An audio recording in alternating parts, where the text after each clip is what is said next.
नमस्कार। आइए सुनते हैं विशंभरनाथ शर्मा कौशिक जी की लिखी कहानी हवा। पंडित जगनंदन प्रसाद मिश्र बड़े कट्टर ब्राह्मण थे। छुआछूत और भीगा विश्वा के पूर्ण अवतार। एक कपड़े के व्यापारी के यहाँ मुनीमी करते थे। लोग इनका कट्टरपन देखकर इन्हें खूब बनाया करते थे। परंतु मिश्र जी या तो इतने बॉडम थे कि लोगों का बनाना समझ नहीं पाते थे, अथवा उन्हें अपने बनाए जाने में स्वयं आनंद मिलता था। जो भी हो, मिश्र जी थे बड़े गोल आदमी। जिस समय वे अपने भवन के द्वार पर बैठकर हमारे मुराबाद माँ का व्याख्यान करते, उस समय जान पड़ता था कि मुरादाबाद इस पुरुष रत्न की पितृभूमि बनकर धन्य हो गया है। यद्यपि मिश्र जी अपने वार्तालाप में दीजियो कीजियो का पुट देकर अपनी भाषा को पूर्ण मुरादाबादी बनाने का प्रयत्न करते थे, परंतु फिर भी मुरादाबाद भाषा विशारदों के कथनानुसार उनकी भाषा मुरादाबादी नहीं थी। कुछ जानकार लोगों का कहना था कि मिश्र जी मुरादाबादी हैं ही नहीं। मिश्र होते तो मुरादाबादी भी होते। जब मिश्र ही नहीं हैं, तब इन्हें मुरादाबाद का क्या पता? तब कौन थे? लोग कहते थे कि यह हैं त्रिपाठी। शहर में आकर मिश्र बन गए और मुरादाबाद से नाता जोड़ लिया। शहर में यह सब खप जाता है। परदेसी आदमी यहाँ आकर चाहे जो बन जाए, शहर में तेली तंबोली वैश्य बन जाते हैं। तथापि वे वैश्य कर्मी तो होते ही हैं। अहीर बारी इत्यादि ठाकुर बन जाते हैं। मोची चमार कायस्थ और धाकर निम्न श्रेणी के कान्य कुब्ज कुलीन। इसी प्रकार विश्व में वृद्धि कर ली जाती है। अतः इस अंधेर खाते से त्रिपाठी जी ने पूरा लाभ उठाया। शहर में आकर 20 विश्वा के मुरादाबादी मिश्र बन गए। नया मुसलमान प्याज बहुत खाता है कि कहावत के अनुसार त्रिपाठी जी मिश्र बनकर कान्य कुब्जता की खरांट पर चढ़ गए। एक तो कड़वा करेला, दूसरे नीम चढ़ा। एक तो मिश्र जी पहले से ही कान्य कुब्ज थे, उस पर हो गए मुरादाबादी मिश्र। फिर क्या कहना था? ब्राह्मणत्व का पूरा ठेका उन्हीं को मिल गया। संध्या का समय था और बाजार की छुट्टी का दिन। मिश्र जी के द्वार पर भांग बन रही थी। 3-4 अन्य आदमी भी मौजूद थे। एक व्यक्ति सिल पर भांग रगड़ रहा था। मिश्र नंगे बदन रानों तक धोती समेटे बैठे थे। कानों पर जनेऊ चढ़ा था। इसी समय एक पड़ोसी युवक उधर से निकला। मिश्र जी को देखकर खड़ा हो गया और बोला, काहे मिश्र जी, कान पर जनेऊ काहे चढ़ाए बैठे हो? लघु शंका करके आए हैं? अभी हाथ नहीं धोया, जरा सा पानी देना हो। मिश्र जी ने अंतिम वाक्य भांग पीसने वाले से कहा। उसके पास एक पीतल की जलपूर्ण बाल्टी रखी थी। उसमें लोटे से पानी निकालकर वह बोला, आओ। मिश्र जी ने हाथ धोकर कान पर से जनेऊ उतारा। युवक ने पूछा, क्यों मिश्र जी, जनेऊ कान पर क्यों चढ़ा लिया जाता है? शास्त्रों में लिखा है कि टट्टी पेशाब के समय जनेऊ कान पर चढ़ा लेना चाहिए। लेकिन क्यों? प्रश्न तो यह है। यह आजकल के अंग्रेजी पढ़े हर बात में क्यों और काहे लगा देते हैं। शास्त्र की आज्ञा है, इसमें क्यों और काहे का क्या काम? हमारी समझ में तो नंगे बदन यदि लघु शंका करने बैठे तो जनेऊ ऊपर चढ़ा लें, चाहे कान पर या गले में, क्योंकि लघु शंका करने बैठने पर नंगे बदन होने से जनेऊ आगे आ जाता है। उस दशा में उसके अपवित्र होने की संभावना होती रहती है। परंतु यदि कपड़े पहने हों तो जनेऊ कान पर चढ़ाने की कोई आवश्यकता नहीं, क्योंकि उस दशा में जनेऊ आगे नहीं गिरता, कपड़ों में दबा रहता है। सुना इन अंग्रेजी पढ़ों की बातें? क्या कानून निकाला? अरे बच्चा, यह है शास्त्र की बातें, ऋषि लोगों की बनाई हुई। इनमें तुम अपनी अक्कल न भिड़ाओ। ब्राह्मण को सूने मस्तक बाहर नहीं निकलना चाहिए, इसका तुम क्या मतलब लगाते हो? बात यह है कि सूने मस्तक होने से जाति का पता नहीं लगता। प्राचीन काल में ब्राह्मणों की यही 2-3 पहचानें थी, शिखा, सूत्र और तिलक। बाहर निकलने में शिखा टोपी या पगिया इत्यादि में छिप जाती है और जनेऊ कपड़ों के नीचे छिप जाता है। ऐसी दशा में केवल तिलक से ही मालूम पड़ सकता है कि यह ब्राह्मण है, इसलिए तिलक लगाया जाता था। परंतु आजकल जबकि सभी जातियां तिलक लगाने लगी हैं, तब ब्राह्मणों के तिलक का कोई महत्व नहीं रहा। मिश्र जी उच्च स्वर में हंसकर बोले, भाई वाह, क्या कला मिलाए हैं भैया। यह है धर्मशास्त्र की बातें, इनमें तुम्हारी बुद्धि नहीं लड़ सकती। युवक, अब आप मानते ही नहीं, कहकर वह मुस्कुराता हुआ चला गया। मिश्र जी का एक पुत्र था, वयस 22-23 के लगभग। एमए तक पढ़कर एक कपड़े की फर्म में काम करने लगा था। कांग्रेसी होने के नाते खद्दरधारी था तथा छुआछूत का विरोधी।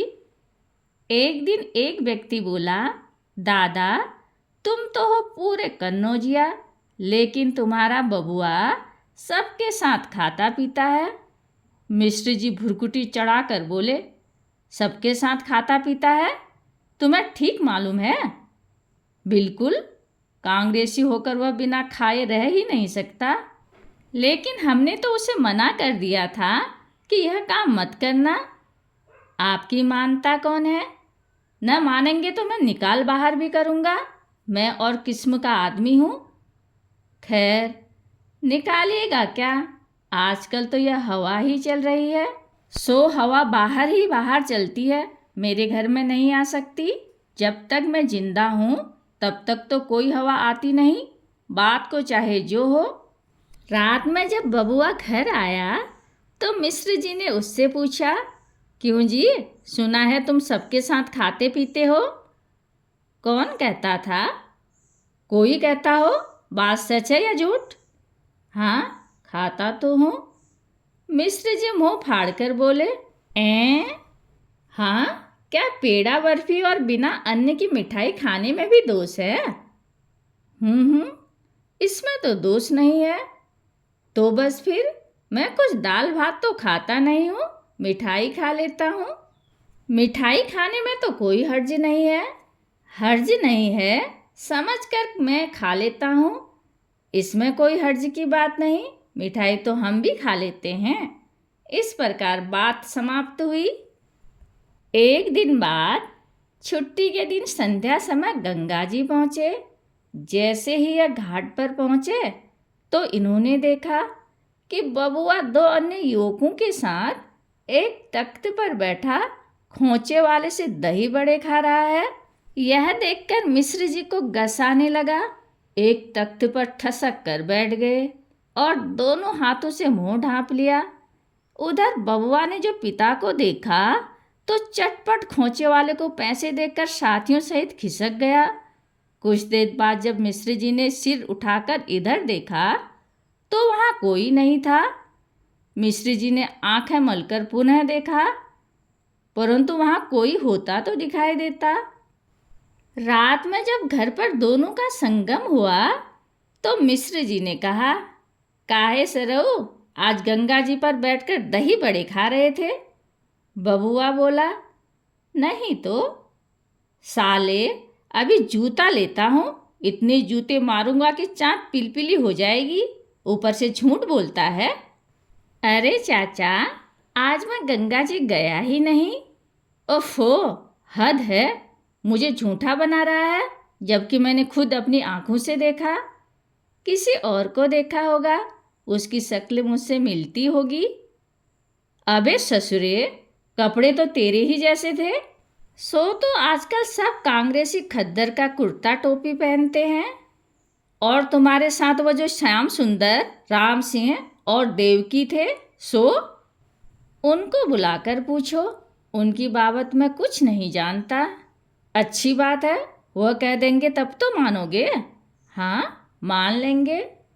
दूसरे दिन मिश्र जी ने उन लोगों से पूछा तो उत्तर मिला, वह बबुआ नहीं था, वह तो हमारा एक नातेदार था, उसकी शक्ल बिल्कुल बबुआ से मिलती है। राम सिंह ने कहा। पंडित जी अपनी जुगनू जैसी आंखें टिमटिमाते हुए बोले, अच्छा, जी हाँ, और हमने समझा बबुआ है, यह अच्छी दिल लगी हुई, कहकर मिश्र जी हंस दिए। इस प्रकार बबुआ ने मिश्र जी को बेवकूफ बनाकर अपना पिंड बचाया। मिश्र जी को विश्वास हो गया कि वह बबुआ नहीं था। घर में एक छोटा सा कमरा बबुआ के लिए अलग था। एक दिन मिश्र जी को कुछ सादे कागज की आवश्यकता पड़ी। संयोगवश उनके पास कागज नहीं था, अतः आपने सोचा कि बबुआ के कमरे में होगा। यह सोचकर बबुआ के कमरे में पहुंचे। इधर उधर देखा, परंतु कागज न दिखाई पड़ा। एक अलमारी थी, उसमें एक छोटा ताला लटक रहा था। आपने सोचा इस अलमारी में होगा, परंतु ताला लगा है। आप यह सोच रहे थे और हाथों से ताले को पकड़कर हिला रहे थे। इसी समय ताला खुल गया। आप बड़े प्रसन्न हुए। सोचा ताले में चाबी लगी नहीं, खुला रह गया।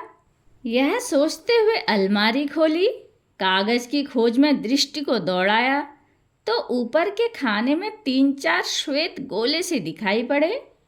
आपने एक गोला उठाकर बाहर निकाला और रोशनी में उसे जो देखा तो ऊह कहकर हाथ से छोड़ दिया। गोला फर्श पर गिरकर टूट गया और उसकी कुछ छींटें मिश्र जी के पैरों पर पड़ी। मिश्र जी नाक दबाकर बोले, अंडा, और बाहर भागे। बाहर निकलकर आपने उसी समय स्नान किया और बड़े क्रोध में भरे हुए अपनी पत्नी से बोले, अब इस लड़के का हमारे साथ गुजारा न होगा। क्यों, क्या हुआ? जरा उसके कमरे में जाकर देख लो। पत्नी गई और नाक दाबे लौटी, बोली, यह तो बबुआ ने बड़ा गजब किया, तुम ही देखो अब क्या किया जाए। अब हम क्या बताएं, बस इसे अलग कर देना चाहिए। माँ बैठकर रोने लगी। मिश्र जी बकते झकते छत पर चले गए। रात को बबुआ से उनकी बहुत कुछ कहा सुनी हुई। मिश्र जी ने क्रोध में आकर पहले बबुआ को 4-5 थप्पड़ मारे, फिर अपना सिर पीट लिया। दूसरे दिन से बबुआ गायब हो गया। एक दिन तो मिश्र जी ने धैर्य धारण किया, परंतु दूसरे दिन जब बबुआ का पता न लगा तो वह घबराकर दौड़ लगाने लगे। इकलौता लड़का जिसने सुना उसने ही मिश्र जी को धिक्कारा कि सयाने लड़के पर हाथ चला बैठे। मिश्र जी बड़े जेर, उल्टे लोग उन्हीं को बेवकूफ़ बना रहे हैं। एक कान्यकुब्ज बोला, अंडा खाता है तो क्या हुआ, तुम कात्यायनी हो, मांस खाते हो कि नहीं? हाँ, सो तो हमारे यहाँ खाया जाता है, पर हम नहीं खाते। तो बस फिर जब खाया जाता है तो आप न खाएं तो इससे क्या, और जैसा मांस वैसा अंडा। अंडा तो अपने यहाँ नहीं खाया जाता, न खाया जाए, पर हम तो दोनों में कोई भेद नहीं समझते। मिश्र जी सिर हिलाकर निरुत्तर हो गए। अखबार में निकलवाया गया कि बेटा लौट आओ, अब हम तुम्हारी बातों में दखल नहीं देंगे, इत्यादि।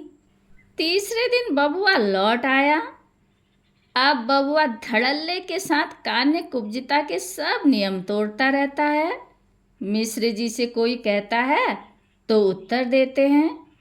क्या करें, आजकल हवा ही ऐसी चल गई है। कहानी सुनने के लिए धन्यवाद।